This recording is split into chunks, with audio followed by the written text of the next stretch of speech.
Assalamualaikum warahmatullahi wabarakatuh. Perkenalkan, saya Eva Aulia Nuraini dengan NIM 12321000020. Sebelumnya saya ingin mengucapkan terima kasih kepada Bapak Abu Kurnia dan Bapak Muhammad Naufal selaku dosen pengampu pada mata kuliah Perkembangan Fisik dan Motorik Anak.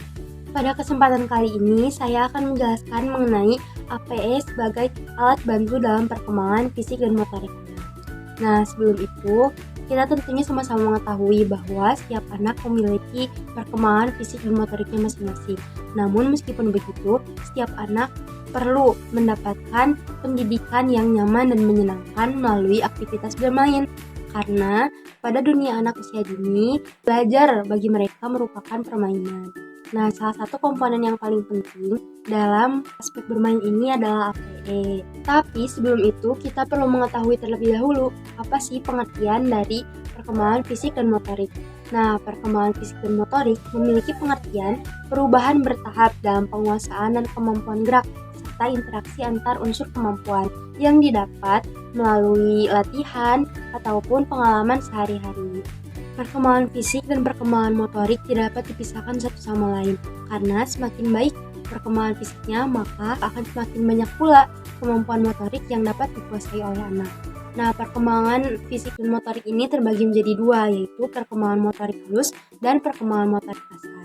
Adapun perkembangan motorik halus ialah kemampuan seseorang untuk melakukan berbagai aktivitas dengan menggunakan otot-otot tertentu, biasanya menggunakan otot kecil, seperti kemampuan dalam memegang pensil, koordinasi antara mata dan tangan, dan lain-lain.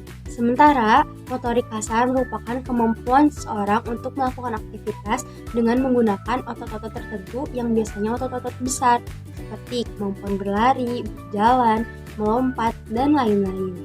Dalam perkembangan individu dikenal beberapa prinsip perkembangan. Di antaranya yang pertama, perkembangan berlangsung sepanjang kehidupan dan mencakup semua aspek. Berarti di sini selama kita hidup maka tubuh kita akan terus berkembang. Yang kedua, semua anak berkembang dengan kecepatan dan kapasitas yang berbeda-beda. Jadi kita tidak bisa menyamakan antara satu anak dengan anak yang lain karena pada dasarnya setiap anak memiliki proses dan tahapan tumbuh kembangnya masing-masing. Yang ketiga, perkembangan bersifat relatif dan mengikuti pola yang teratur. Jadi maksudnya perkembangan ini terkadang bisa saja lebih cepat pada aspek tertentu dan lebih lambat pada aspek tertentu. Yang keempat, perkembangan terjadi secara bertahap. Jadi ketika seorang anak berkembang, ia tidak akan langsung pada tahap yang di atas gitu, namun dia berkembang secara bertahap dari bawah terlebih dahulu kemudian ke atas. Dan yang terakhir, perkembangan ini bersifat dari umum ke khusus. Jadi ketika seorang anak berkembang, dia akan berkembang secara umum terlebih dahulu sampai pada akhirnya dia mencapai tingkatan khusus. Elizabeth Harlock menyebutkan terdapat beberapa alasan mengapa perkembangan motorik ini sangat penting dalam perkembangan seseorang. Yang pertama, melalui perkembangan motorik ini, anak dapat meningkatkan hiburan dan juga rasa senang. Kemudian melalui perkembangan motorik, anak juga dapat berkembang dari keadaan tidak berdaya menjadi keadaan mandiri. Melalui perkembangan motorik, anak dapat beradaptasi dengan lingkungannya. Anak juga dapat bersosialisasi dengan teman-temannya. Perkembangan motorik ini juga penting berkaitan dengan citra diri dan kepribadian anak. Nah, setelah mengetahui pengertian dari perkembangan fisik motorik, sekarang kita beralih mengetahui apa sih sebenarnya APE itu. APE atau singkatan dari alat permainan edukatif merupakan alat permainan yang dibuat guna menstimulasi perkembangan anak, bersifat mendidik dan dapat dilaksanakan di mana saja. Dari pengertian di atas kita dapat tahu ya bahwa APE ini dibuat gunanya untuk mendidik dan untuk menstimulasi berbagai perkembangan anak seperti perkembangan bahasa, fisik motorik, kognitif, agama, dan lain-lain. Dan bisa dilaksanakan di mana saja dengan menggunakan alat apapun. Berdasarkan aktivitas fisiknya, APE ini dibagi menjadi dua, yaitu APE indoor dan APE outdoor. Adapun APE indoor ialah alat permainan yang biasanya digunakan di dalam ruangan dan tidak terlalu memerlukan bantuan dari orang dewasa. Namun jika dibantu oleh orang dewasa, maka APE ini akan lebih dimengerti oleh anak.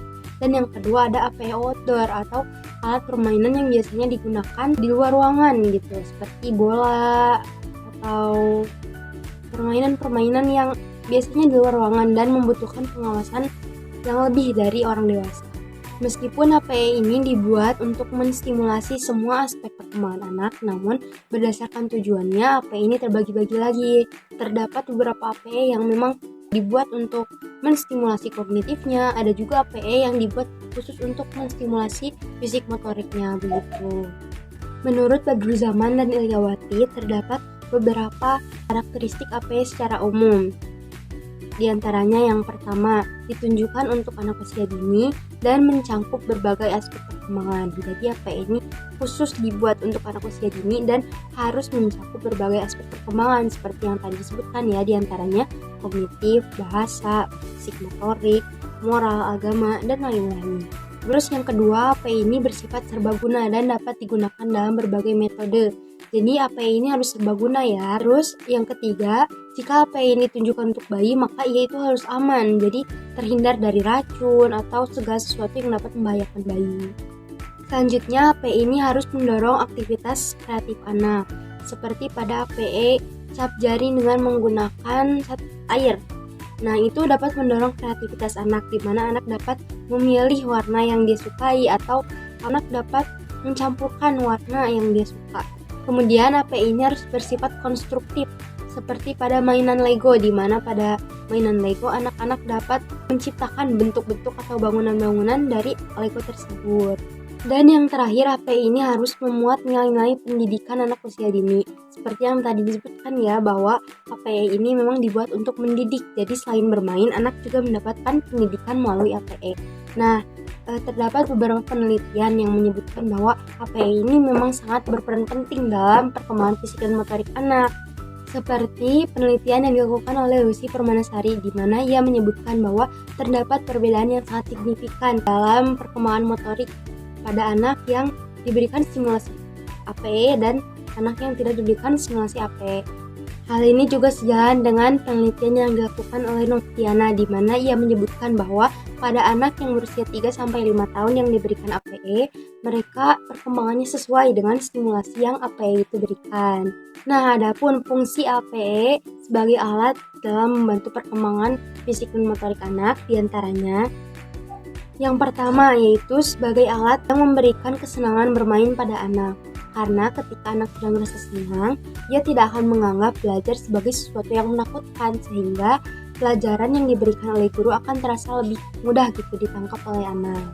Yang kedua, dengan memberikan motivasi dan stimulasi terhadap anak, sehingga anak dapat bereksperimen dan mengeksplorasi dengan berbagai perkembangan. Hal ini dapat membantu mengetahui minat dan bakat anak di kemudian hari. Yang ketiga, dapat melatih kemampuan motoriknya.